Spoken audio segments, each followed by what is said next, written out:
Welcome to On the Moneyline, a podcast by MMA Play 365. I'm Newsome and I'm here to break down UFC Des Moines, which goes down this weekend. It's a fun fight card, one more for the hardcore fan base in regards to knowing who the fighters are from top to bottom. It's not littered with a ton of household names, if you like, that star quality that your pay-per-views will have.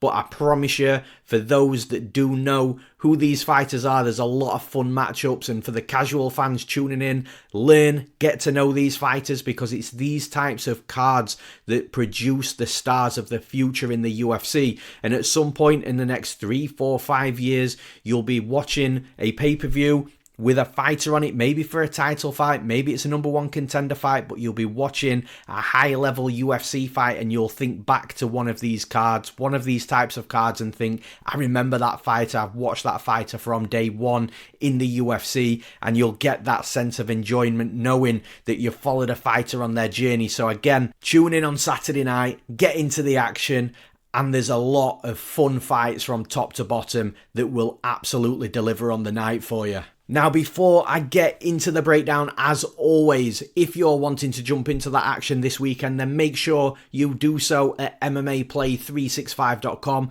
We've got something for every type of gambler, whether you're somebody that likes the fun parlays. We've got pre-built parlays. We've got a section where you can create your own parlay if there's something bigger that you want to jump on than what's on the pre-built section. We've got all that for you. We've got long-term gambler sections, which gives you full written breakdowns of the most recommended bets of the UFC upcoming event and the upcoming card. And then we've also got the official bet section. So if you do not want to think about anything in regards to, making decisions and things like that, the official bet section is exactly what the professional handicapper is betting on that event, which is myself. So if you just want to tail blindly without doing any research, then you can do so on that official bet section. And then of course, every single betting subscription package on MMAplay365.com comes with Bayes AI, our UFC prediction software built on Bayesian algorithms. It gives you a percentage prediction for every possible outcome of every UFC fight, of every UFC event.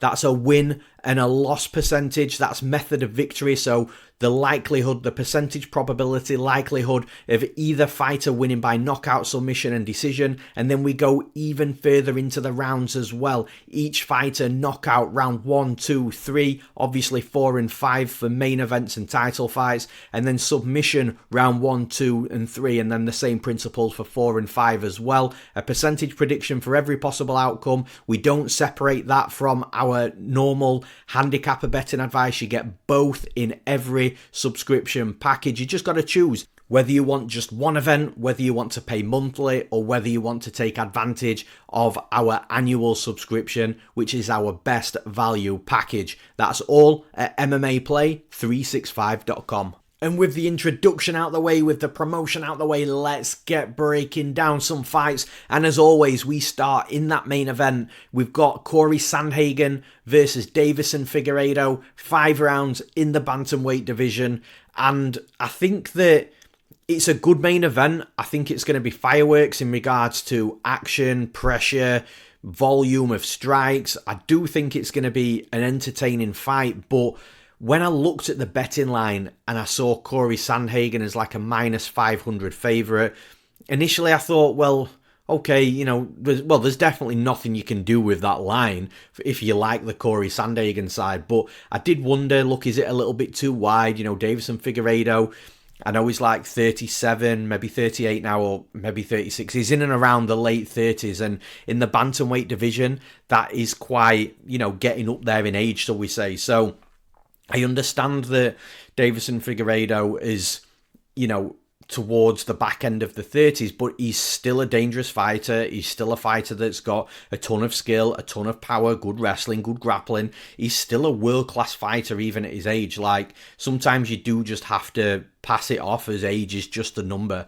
And Deiveson Figueiredo embodies that because, like I say, he's still a fighter that's got a lot to give. It's not as if like his durability's gone and he's getting knocked and dropped and rocked and dropped and knocked out and things like that. Like, that's not the case with Figueiredo. He's still a fighter that's very much fighting like he's in his prime. So I did think the minus 500 line on Cory Sandhagen potentially could be a little bit wide, but when you start to look into the fight, like, you just get it. Like, it's going to be one of those fights where, like, look, take Ian Machado, Gary, and Carlos Prates last week. Like, Gary fought. I know there was moments towards the end of the fight where people may have been getting excited that maybe Gary's going to get beat late, but, you know, up until that, like, sort of halfway through the fourth round, Gary was looking like a minus 400, minus 500 favourite. But that, you know, we got a better line on Ian Gary, you know, because of the hype of Prates and all that sort of stuff. But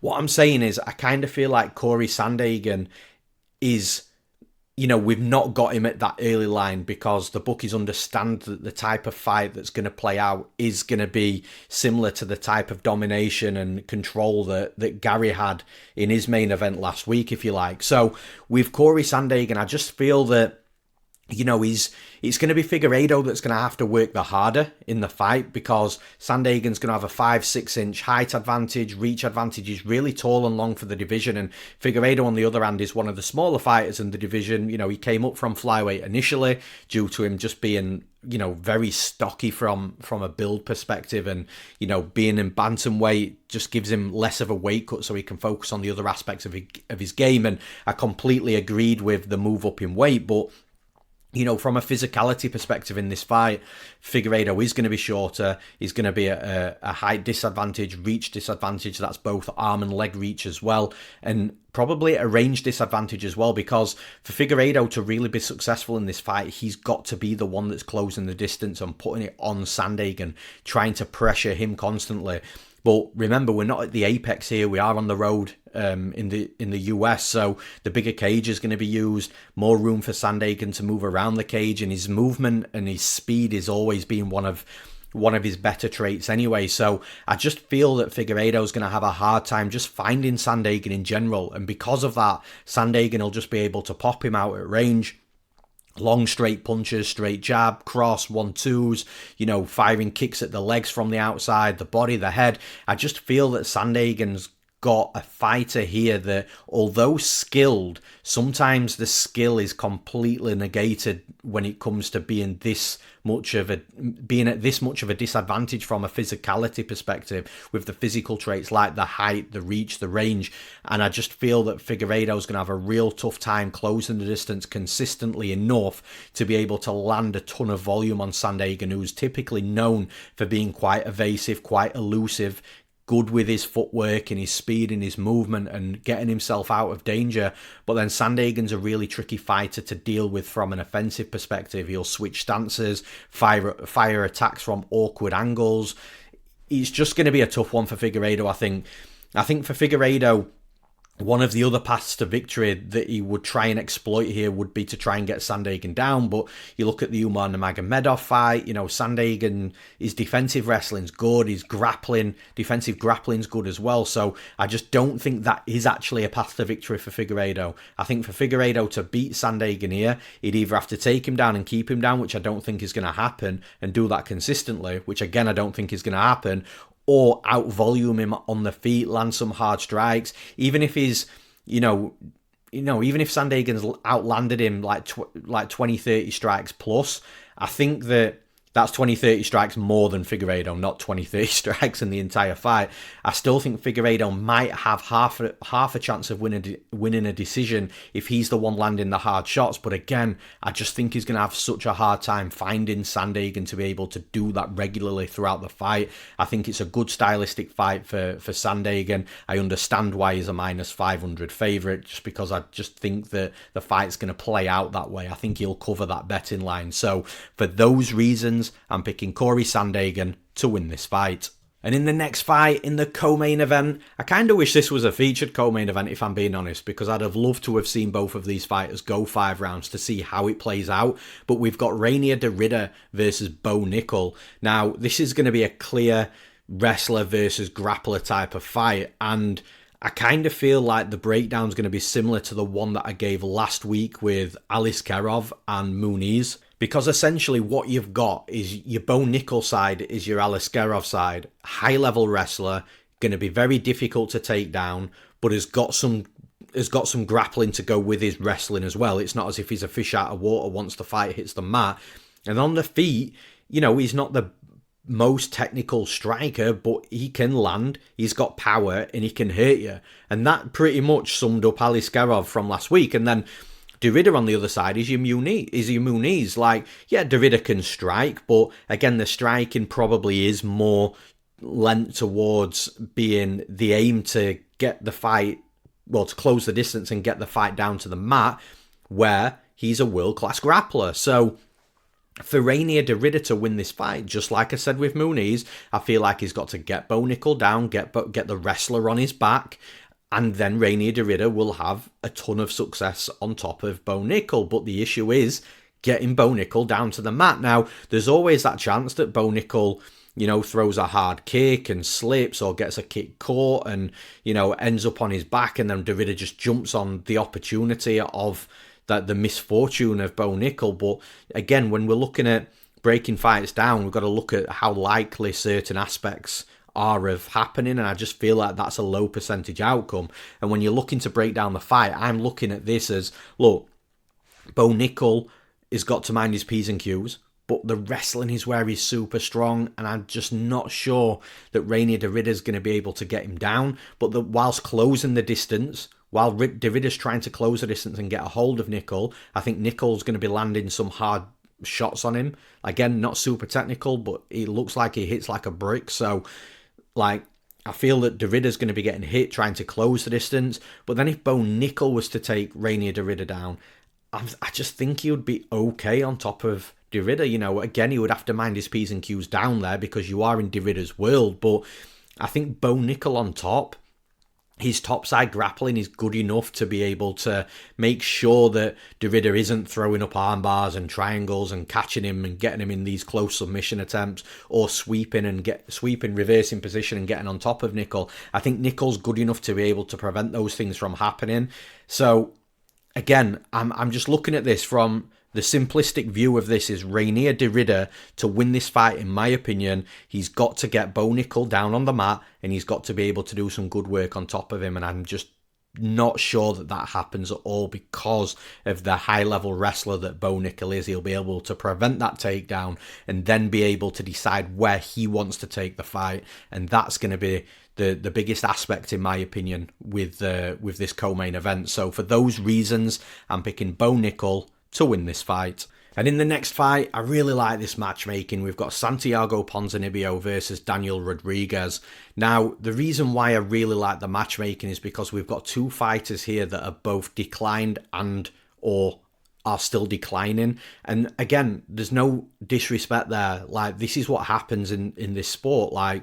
People talk about father time. Anthony Smith mentioned it, last weekend, that father time catches up, and that's what happens. But it's not just this sport. It's not just combat sports. It's every sport on the entire planet. Every high-level athlete at some point, will start to, regress a little bit with the skill set and the qualities and the talent that they've got due to age. Nobody can avoid that. It's just death, taxes, and declining as an athlete. That's what happens. So it's not a disrespectful comment, but both fighters just aren't the fighters that they were a number of years ago. Now, looking at this line from a betting perspective, because it is interesting what's happening. Daniel Rodriguez was minus 130, minus 135, minus 140. But over the last 24 hours, it seems like a lot of money on Santiago Ponzinibbio is coming in, to the point where the line's actually flipping, and I'm a little bit surprised. But I'm also 99% absolutely convinced that the people that are betting Santiago Ponzinibbio did not have money on Santiago Ponzinibbio against Carlston Harris. I was one of the people that did have money on Ponzinibbio against Carlston Harris. Go back and listen to the breakdown that I gave of that fight. I was super confident in Ponzinibbio, because even though I recognised that Ponzinibbio was declining and he wasn't the fighter he used to be, I was saying, look, he's got more than enough in the tank to beat a Carlston Harris. There's levels in this game. I always talk about levels in this game. I thought Ponzinibbio was a level above Carlston Harris, even in his declined state. I thought Ponzinibbio would have him everywhere, striking, wrestling, grappling. And I bet Ponzinibbio because of that. And man, was that absolutely horrific to watch for a fight and a fighter that I had money on. I was, honestly, when I watched Ponzinibbio, I was like, okay, well, I knew Ponzinibbio had declined, but he's way far past that decline than what I thought he was, to the point where Carlston Harris absolutely was having him, rocked him. I'm not sure if he actually dropped him. I think he did, but rocked him, hurt him multiple times, had Ponzinibbio on skates.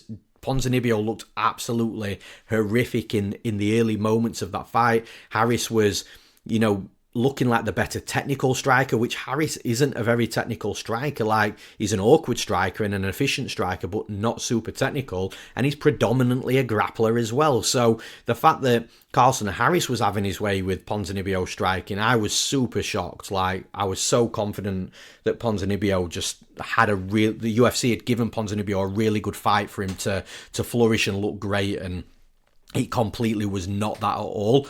To the point where, look, to give credit to Ponzinibbio, he survived those scares and those moments and managed to pull himself through the fight. And then in the third round, when Harris was completely spent, then Ponzinibbio could, had something left to turn it on and ended up knocking Harris out. And look, even though Ponzinibbio got that win on his record, I promise you, from my perspective, who had money on Ponzinibbio, I was like, holy shit, this is a horrific bet. And even after the fight, I was a bit like, look, yeah, that was not a good bet at all. Like, Ponzinibbio's worse than what I thought he was. But then now the UFC have given Ponzinibbio Daniel Rodriguez. Now, Daniel Rodriguez, again, isn't a fighter that he used to be. He's not that super tough, forward pressure, in-your-face type of fighter that is absolutely not going anywhere. He's not as fast as what he once was. The movement isn't what it once was. The footwork's not what it once was. And again, that's not disrespectful. That's just natural traits, falling a little bit as he's getting older. He's 38 years of age, which isn't young for this division. Ponzinibbio's 38 as well, so they've both got that in common. But the thing is with Daniel Rodriguez, I just think he's in a less declined state. Like, this is a guy that's still comfortably going to decisions. It's not a guy that's getting hurt and rocked and dropped everywhere and looking super sketchy every fight. He's still putting 100 plus, he still can put 100 plus strikes together in a 3-round fight as well. So this is a fighter that's still super tough. It's still super durable. Some of his traits have declined, like I've already said, naturally they're going to, but he's still a fighter that's consistently putting out good numbers and not a fighter you're looking at thinking every opportunity when he's getting touched, you're looking behind a pillar and thinking, is he going to get rocked? Is he going to get dropped or knocked out? Whereas that's what I'm seeing with Ponzinibbio. So for me, it's perfect matchmaking because the UFC have got two 38-year-olds fighting each other, two 38-year-olds that have performed at a high level in the UFC but are on decline, so they're not fighting like young hungry killers that are going to come in and just run straight through them. I like the matchmaking, but I just find it so hard to back Ponzinibbio based on on again, it's not just his last fight. You can go back a number of fights ago and he's getting caught, he's getting knocked out, or he's getting rocked, and it's he's absolutely getting battered until he does end up getting the win in some of these fights. That's happened a couple of times, but I just don't think that Daniel Rodriguez is going to allow that comeback in late in the fight where he's so tired that he can't move and then he gets caught and knocked out. And look, Ponzinibbio does have power, and you've got to appreciate that he could knock Rodriguez out just because he's got power and he can land the punch that ends the fight. But I'm having such a hard time getting on the side of Ponzinibbio here, especially after that Carlston Harris fight. I just really think that wasn't a good look at all. Whereas at least with Daniel Rodriguez, that you're getting a stoic fighter that isn't showing the durability issues that Ponzinibbio's showing, that's still got a real solid, like, stoic, robust skill set, and he's landing good numbers as well, plus 100 plus strikes in 3-round fights. So I have to side with Rodriguez in this fight. I said after Ponzinibbio's last fight, I said to myself, look, I really think that Ponzinibbio isn't a fighter that I'm going to get behind much again, matchup and styles dependent, but I think Rodriguez is just not it for Ponzinibbio. For those reasons, I'm picking Daniel Rodriguez to win this fight. And in the next fight, we've got Montel Jackson versus Daniel Marcos. Now, this for me is probably one of the best fights on the entire card. Both fighters are still young, probably a couple of years away from the prime.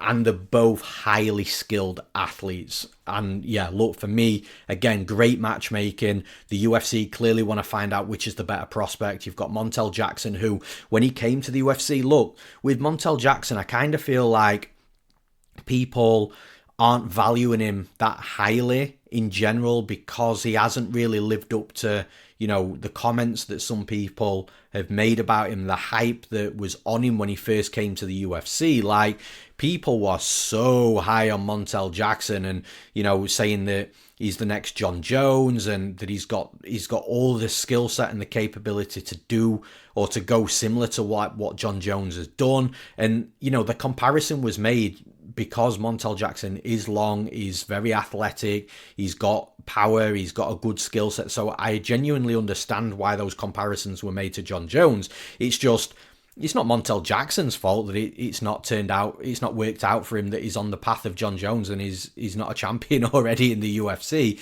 So what I'm saying is I don't hate the comparisons and the putting him on the same trajectory as the John Jones. Like, he was looking at one point that Montel Jackson was going to be an absolute superstar. It's just when it hasn't worked out for him, I don't think you can judge him because he hasn't reached the heights of John Jones already. So yeah, it's not Montel Jackson's fault that the bar was set so high for him that it was, looking back in hindsight. Because look, I was one of those people as well that had Montel Jackson as a potential future champion and all this sort of stuff. So it's not that the bar was set so high for Jackson that it's just not his fault that he hasn't been able to reach that bar. Doesn't mean he's a bad fighter. He's still a very, very good fighter. On the flip side, you've got Daniel Marcos, who's 17-0.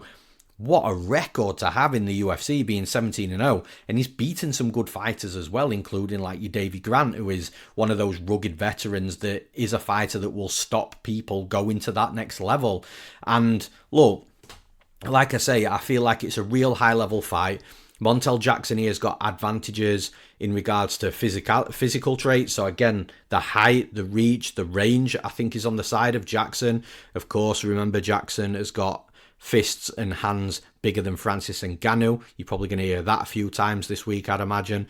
I wonder if you had £1 for every time we've heard that comment, how rich you would be. But look, Montel Jackson's going to have the physical advantages here. Again, height, reach, range. I think he's got power as well. But Daniel Marcos, for me, is a better technical striker than Montel Jackson. When he puts it all together a little bit better. He's got more weapons that he uses in his arsenal. And I just feel that from a striking perspective, this fight's going to be very close because I do think that Marcos is very clever with the way he approaches fights, and he approaches fights based on his opponent's, skill set and his opponent in general. So what I'm saying is how he approaches Montel Jackson here will be different to how he approached like even a Davy Grant, for example, because Jackson's taller, he's longer, so he'll have a game plan for that. He'll know and will have been working on ways to get inside of that range and land. Now, I don't think because of the height and reach, I don't think Daniel Marcos is going to he's going to be so effective in regards to power and actually trying to knock Montel Jackson out or putting him down, because for Marcos to do that, I think he'd have to be reckless, which he won't do because A, he could get caught on the other side, and B, he'll know not to be reckless in this fight and come in too aggressive and too fast and risk getting caught with something. Look what Montel Jackson did to Damon Blackshear. So I think Marcos is going to fight a point-scoring decision type of fight here, and I think that he's going to have a good game plan to do that. Now, on the flip side, when you start looking at like the wrestling and the grappling, like you looking at the numbers, you would be mistaken by thinking you would be mistaken to think that Montel Jackson is like this high-level wrestler and grappler, because his numbers, he shoots a lot of takedowns per 15 minutes. He's got a good completion rate, but those numbers are a little bit deceptive because Jackson has scored a lot of takedowns against just 2 or 3 fighters.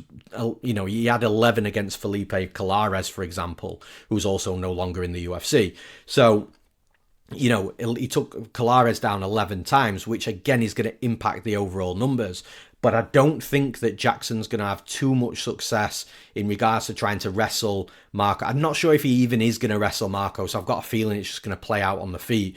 But even if he does start shooting takedowns at Marcos, like Marcos has got good takedown defense, it's very difficult to take him down. If you do take him down, he's got the knack of popping right back up. And listen, if Felipe Colares, if Montel Jackson stuck Colares down 11 times, that means that Colares was consistently getting back up to his feet. And if Colares is going to do that, then I think Marcos is going to do that as well. So ultimately, I think it's a fight that's going to be won and lost on the feet.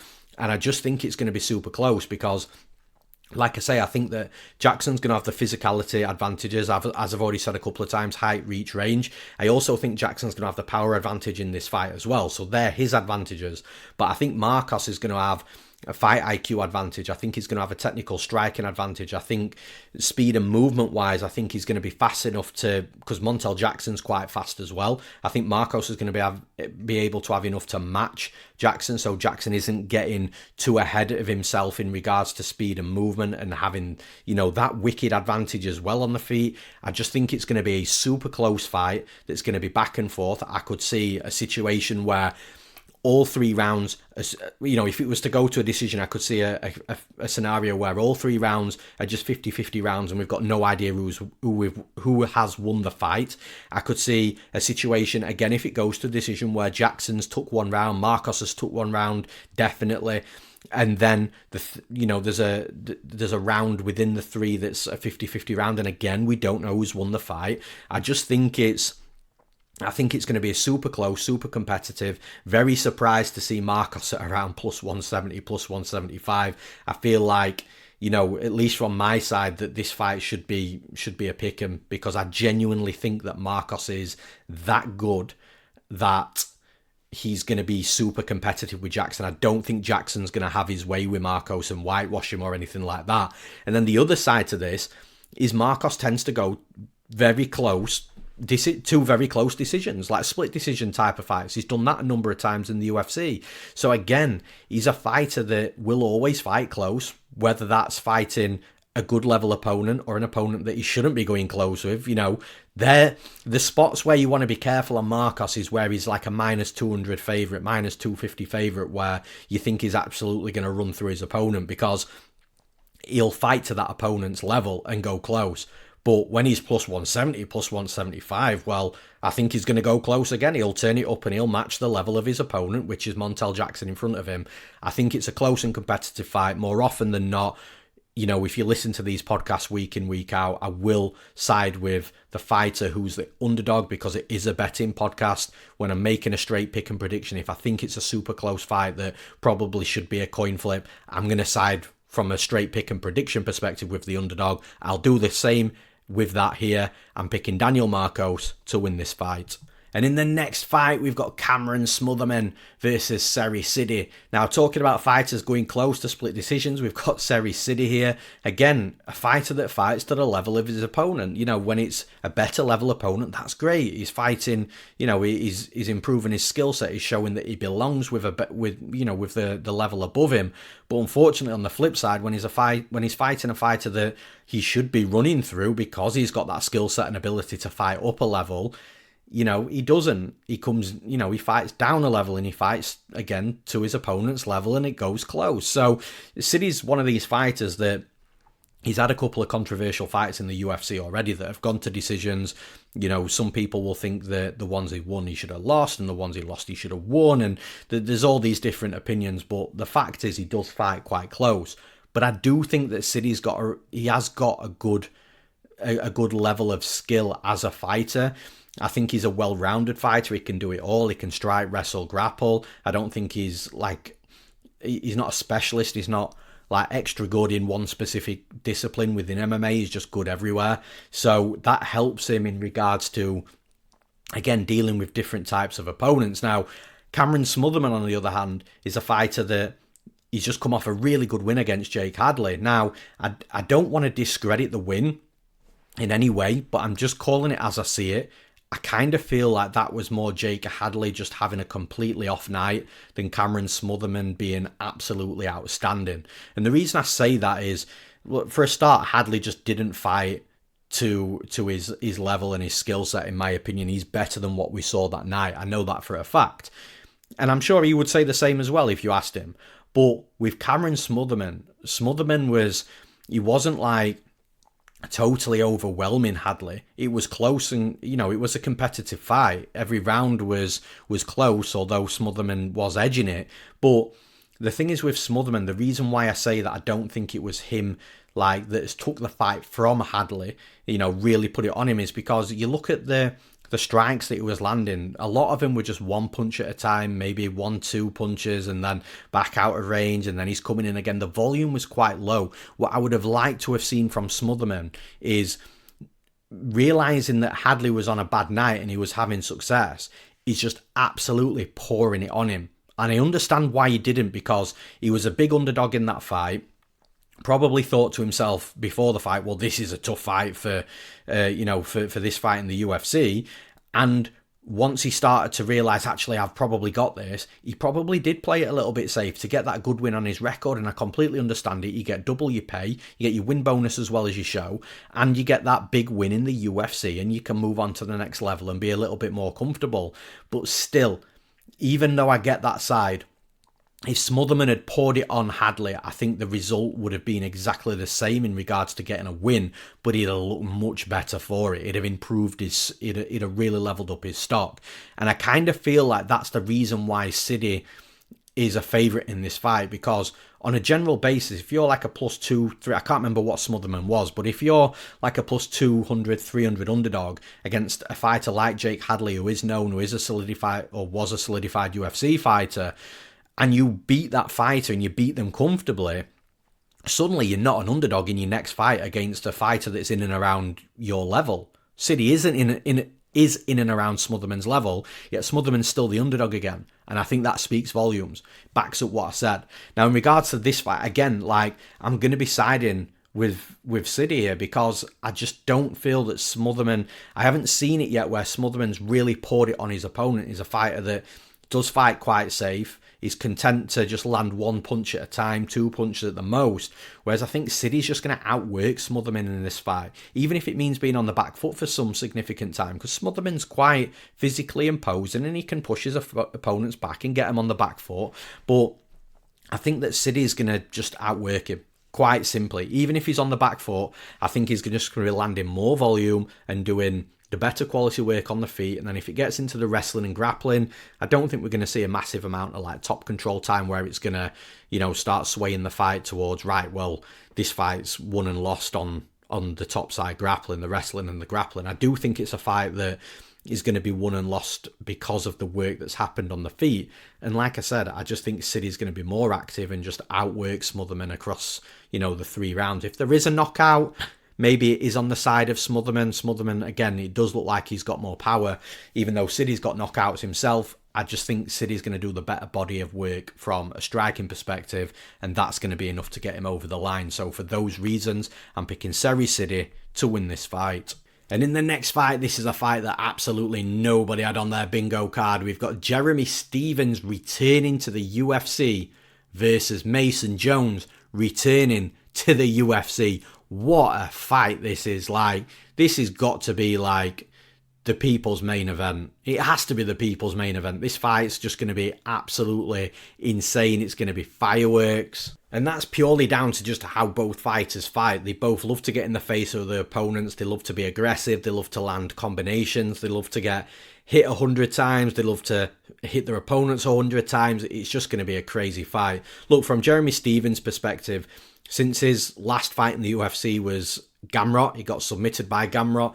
He's done a lot of things since then, like he's done boxing, bare knuckle boxing. Well, in fact, actually, he went straight from the UFC to the PFL, so he did PFL first, then he went into boxing, then bare knuckle boxing. He's actually won his last 3 combat sports fights, which was bare knuckle boxing. 2 of those opponents was actually Jimmy Rivera, former UFC, Eddie Alvarez, former UFC. So he's still been super active. He's on a win streak as a combat sports fighter. And then you've got Mason Jones, when he got cut from the UFC. Quite surprised, but sometimes you don't feel like it is at the time, but sometimes everything happens for a reason, and sometimes it's a good thing, to have that release, reset, and then work your way back, which is exactly what Mason Jones has done. I think that he might have even thought from, in his own head that he maybe got to the UFC a little bit too soon. I disagree. I still think, he's always been a UFC quality fighter, and it proves it, because since he left the UFC, he's gone 4-0 in Cage Warriors, and now he's back again. So I think that the work, they've both been out of the UFC for a little while, but they've both put a good body of work in since that release to earn the way back. Now, I'm not sure what Jeremy Stephens' contract is like. I did hear rumours that he might have only been signed for this one fight, which is a little bit, that's not the typical way the UFC work, but, I don't really care. I'm getting Jeremy Stephens versus Mason Jones, so I'm not going to complain at all. Look, Mason Jones is a massive favourite in this fight, and I do understand it. Like, even though Jeremy Stephens is tough and he's rugged, I still think, this is an MMA fight. It's not bare knuckle boxing, and I think Mason Jones is the better mixed martial artist, and I think that's what's going to matter in this fight.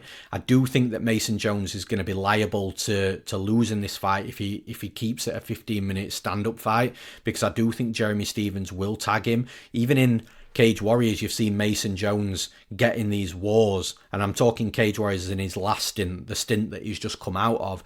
You've seen him get in some wars where he's getting hit and he's getting caught and bloodied, and this is why the UFC love him, but ultimately, you are going to be liable to be getting to get beat or get dropped or rocked or knocked out when you've got that sort of style. And against Jeremy Stephens, who's coming from, his last 3 fights being in bare knuckle boxing, and he's done boxing as well, he's going to absolutely want that fight with Mason Jones. But where Mason Jones is a big favourite, in my opinion, is because if he decides to level change and get this fight down to the mat, I think he's going to be able to have success wrestling against Stephens and grappling topside. Stephens was never a bad wrestler or grappler even in the UFC, but he's clearly had a lot of time out of mixed martial arts training where he won't have been wrestling or grappling when he's in fight camps for boxing and bare knuckle boxing. He's going to be doing boxing, so he might be a little bit rusty from that perspective, and I just feel that Mason Jones as a complete package as a mixed martial artist, not as a boxer, a bare knuckle boxer or a kickboxer, as a mixed martial artist, I think is a better MMA fighter than Stephens. And if Mason Jones has got good fight IQ here, he'll strike with Stephens and he can be fine striking with Stephens. Maybe it's sounding like I'm saying that Mason Jones can't compete with Stephens on the feet. I think he's probably the better technical striker anyway. It's just what I'm saying is if he solely stays on the feet with Stephens, he just gives Stephens his opportunity to win the fight. But I think, if Mason Jones comes in here, puts some good strikes together, lands on Stephens, level changes, gets takedowns, works the grappling, looks for ground and pound and submissions, repeats that, I think he either gets a stoppage or wins a comfortable decision. I think he's the better mixed martial artist, and in an MMA fight, that's the way I'm going to lean. I'm picking Mason Jones to win this fight. And in the next fight, we've got Yana Santos versus Miesha Tate. Now, the first thing I want to talk about here is it's actually a little bit of a pet peeve of mine when, somebody breaks down a fight and they're looking at certain narratives within the fight. Now, what you hear quite a lot is someone will have their prediction ready in their head as they're breaking down the fight, and they'll talk about a narrative on one side, which is fine. But if the narrative exists on the other side as well, 9 times out of 10, nobody's talking about that second narrative because it doesn't fit with their prediction and their overall pick. But there's sometimes the narrative is only on one side. I'll give you an example because, this fight's the perfect example of what I'm trying to get at here is with Miesha Tate, everybody's going to be talking about how Miesha Tate's old, she's declined, she's got loads of miles on the clock, she's been around for years, and, she's towards the end of her career and it's going to show, and, a younger fighter is going to beat her. And look, is that true? Yes, right? or well, the younger fighter to beat her. Again, it's styles dependent, but from the most part, yes, that is absolutely true. And then that person would go on to say how Yana Santos is going to do that because of those things that we've just mentioned about Miesha Tate. But the thing is, the narrative exists on the other side here as well. Yana Santos is not young. Yana Santos has got experience. Yana Santos has been around for a long time. Yana Santos has got miles on the clock. And let me tell you exactly why. Miesha Tate, she's had 29 professional MMA fights. Yana Santos has had 24. So there's literally only 5 fights extra that Miesha Tate's had, which means absolutely nothing in the grand scheme of things. Now, Miesha Tate, aged 38 years of age. Yeah, she's getting there in age, like she's closer to the end of the career than she is in her prime. Yana Santos is 35. There's only 3 years difference between them. So, look, if there was 3 years difference between two fighters, 35 and 38, but the 35-year-old had 10 fights and the 38-year-old had 35 fights, then yeah, the miles on the clock thing, the freshness, probably youthful energy, the more youthful energy comes into that scenario, but they've both had pretty much the same amount of fights and there's 3 years difference between them. So I just really don't think that the narrative fits here, that Miesha Tate is age declining and she's going to lose this specific fight because of that. I actually think Miesha Tate's going to have a good fight here. And also, with Miesha Tate, her MO has always been get the takedowns, good topside grappling. And she trains at Extreme Couture, which I absolutely love because Extreme Couture is a very wrestling-heavy MMA gym. And it suits the way they train and the way they drill and all that sort of stuff.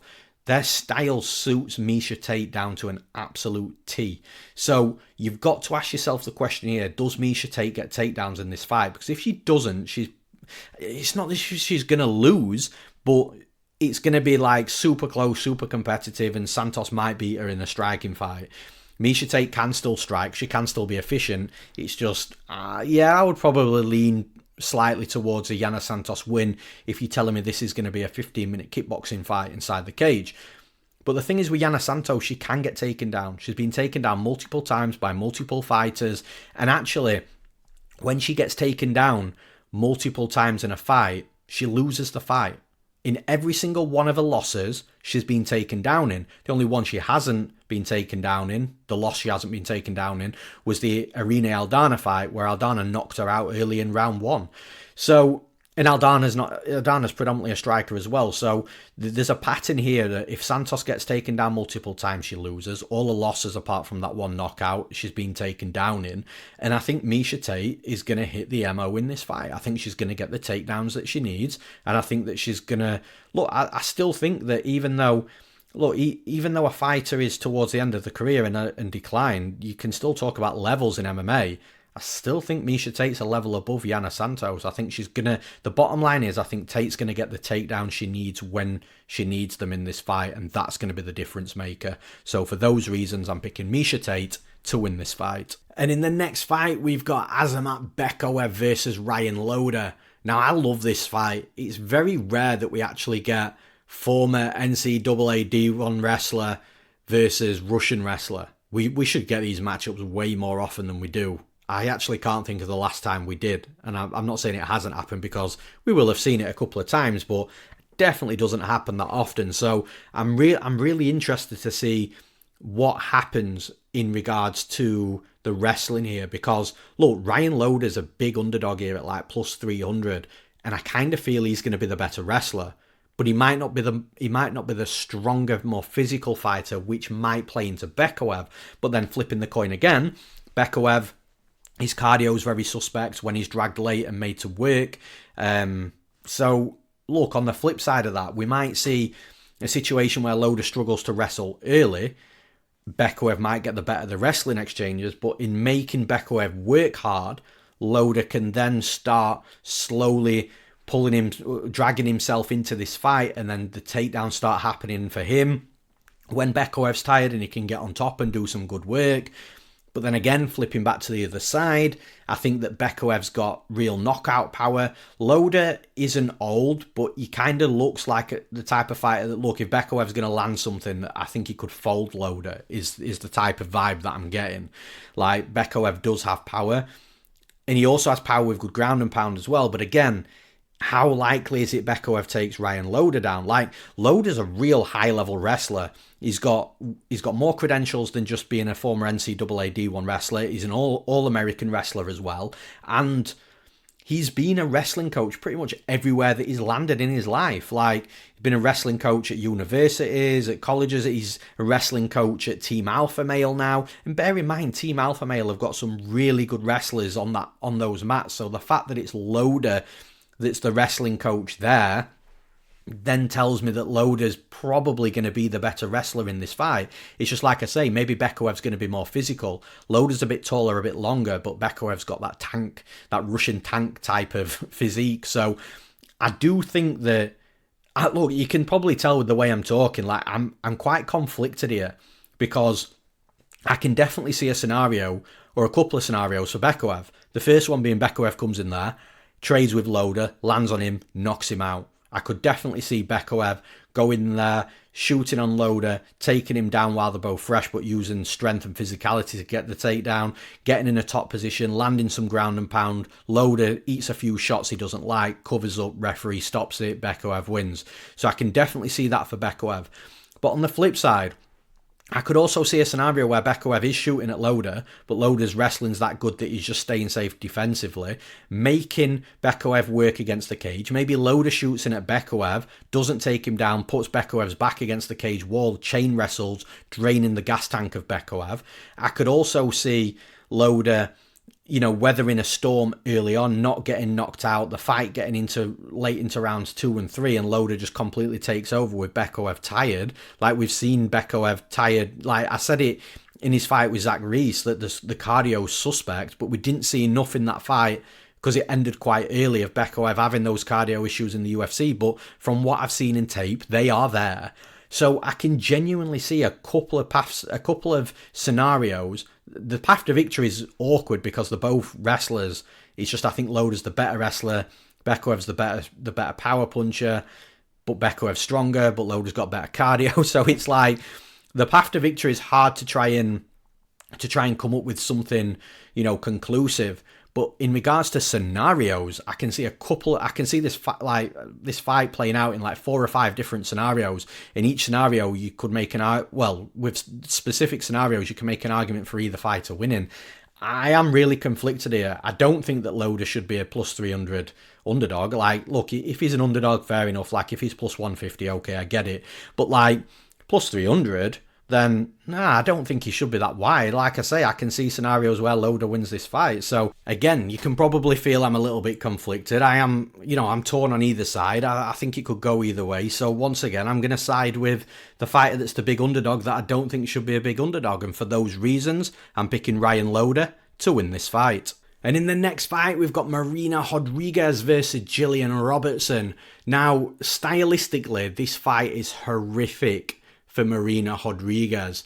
Like, Gillian Robertson is such a good topside grappler. Marina Rodriguez struggles, with fighters exactly like Robertson that, can get her on her back, and then Marina Rodriguez gets stuck. And like I say, this stylistically it's horrific for Rodriguez from that one perspective. On the flip side, Marina Rodriguez is absolutely light years ahead of Gillian Robertson from a striking perspective. So it's one of those fights where, look, one of these fighters is going to be super dominant, in my opinion. I don't think it's going to be, a close and competitive fight where it's back and forth and Robertson gets a couple of takedowns, and then obviously Rodriguez would have to get back up to her feet, and then she's landing good strikes on the feet, and then Robertson's looking for the next takedown, and every round's got a bit of wrestling, I don't think it's going to be one of those fights. I'm convinced that whoever wins this fight is going to win clean and is going to win comfortable, and it's ultimately making your decision of which game plan works. Now, if we rewind, go back like 2 or 3 months ago, there was a phase where every single week there was this type of fight, and it was the striker getting the better of the wrestler, to the point where even I was thinking, well, are we going through another evolve in this? Is this sport evolving a little bit more in this sport, and are wrestlers now just so ineffective towards the high level striker? And it did get me thinking. But then fast forward maybe a month or two after that, we've started seeing, again, these types of fights where the wrestler's getting the better of the striker. So I kind of feel that there's no real pattern here, and it is all fight dependent. And I'm just, again, like, I feel that when you look at the paths to victory and which has got the greater skill set, even though Marina Rodriguez is light years ahead of Robertson striking, I think Robertson would be more competitive striking with Rodriguez than what Rodriguez will be competitive grappling with Robertson. So the greater path to victory here, in my opinion, from a skill set perspective, it sits with Gillian Robertson, and that's the side that I have to lean towards.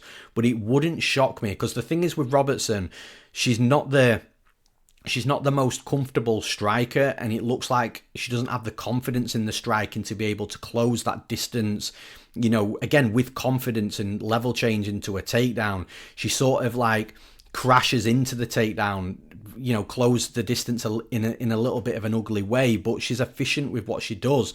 But with Rodriguez has got real sharp striking, and if Robertson doesn't fully commit to these takedowns, we could see a situation where Robertson does shoot, but it's a half-hearted takedown from maybe a little bit too far out, and Rodriguez punishes Robertson for it. And then the longer the fight goes on, Robertson loses the confidence even more of being able to, the morale will drop, and Robertson will think, well, I'm struggling to get takedowns here, and then she's getting pieced up in between. So there's that side of the fight, but again, I find it really, really hard to side with. I understand that Rodriguez has got a massive striking advantage, and we could see that type of fight playing out.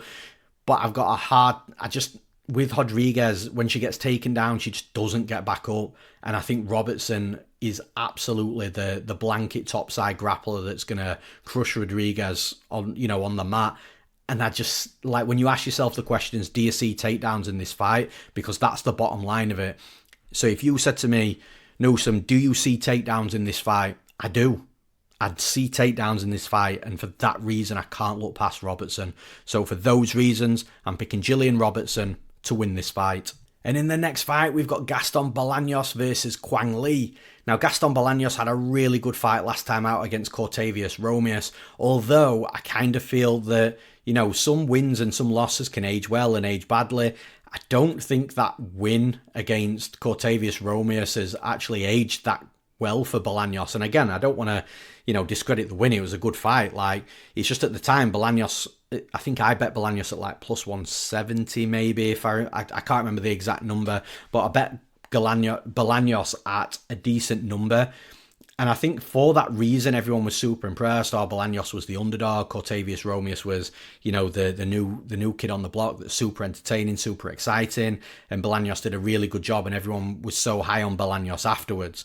But looking at Romius's last fight, the dude needs to work on his fight IQ, rushing positions, making decisions that are putting him from advantageous positions to disadvantageous positions, and it's like there's a lot in Cortavius Romius's game that really needs to be developed, and he lost his subsequent fight after Bolanos as well. So now I'm looking at it thinking, well, yeah, Bolanos put on a good performance, you can't take that away from him, but maybe it wasn't as great of a win as what we thought it was at the time. However, here, Quang Le, I think, is going to give Bolanos the fight he wants. Cortavius Romius didn't. Romius was happy to wrestle and grapple.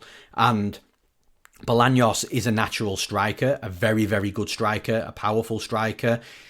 And to be fair to Bolanos, he showed that he'd leveled his own game up as well from a wrestling and grappling perspective, because he was competitive with a fighter that I think 2 or 3 fights ago he wouldn't have been competitive with. However, the point I'm getting at here is Quang Le's a predominant striker himself. So again, you can't rule out Quang Le potentially mixing in some takedowns to try and maybe get at where Gaston Bolanos is weakest. But Quang Le is an aggressive striker, likes to come forward into the pocket and exchange. And this is the reason I like Gaston Bolanos in this fight, because that's Bolanos' utopia. That's what Bolanos needs from his opponent to really flourish in a fight. Quang Le's going to be game to strike. Quang Le is going to be game to strike inside good ranges as well. So I think Bolanos is going to absolutely accept that. I think he's got a power advantage over Quang. I think he's got a technical striking advantage over Quang. I think he's going to land the longer combinations, potentially more volume. I think Quang is going to be game to get into these exchanges, but you have to favour Bolanos in that type of fight. If I'm wrong and Quang comes out and does like have this wrestling game plan, then maybe he's going to give himself a chance to win. But even having said that, you can see in Bolanos' last fight, he's improved his own wrestling and grappling as well. So maybe that's not as much of a path to victory for Quang now as what it might have been 2 or 3 fights ago. But ultimately, I think both fighters are going to be happy to exchange on the feet. I think someone's going to fall because of that. I think it's going to be Quang.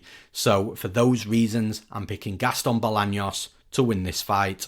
And in the next fight in the heavyweight division, we've got Don'Tale Mayes versus Thomas Petersen. Now, this is a fight that's, it's a low-level heavyweight fight. Again, don't mean that disrespectfully. They're both in the UFC. They've both won fights in the UFC, so they're UFC caliber fighters. But it's just closer to the bottom end of the heavyweight division than it is to the rankings, if that makes sense. So, look, both of these fighters are fighters that have got some strengths, that have definitely got weaknesses as well. And it's to which fighter's going to get the game plan going. Because for Don'Tale Mayes, he's going to want to keep this fight on the feet. Thomas Petersen can strike, but he has got outstruck by fighters that probably aren't as powerful and explosive as Mayes. Mayes isn't the most technical striker, but like I say, he's athletic, he moves well, he's fast, and he will explode with good power. So that's his path to victory here against Petersen. Petersen, on the flip side, has got a wrestling background. Don'Tale Mayes has got a weakness within fighting wrestlers. If he's taken down, he can struggle to get back up to his feet. So, again, Petersen's got that clear path to victory. Now, again, you've just got to ask yourself the question, similar to what I said with Rodriguez and Robertson, a couple of fights ago.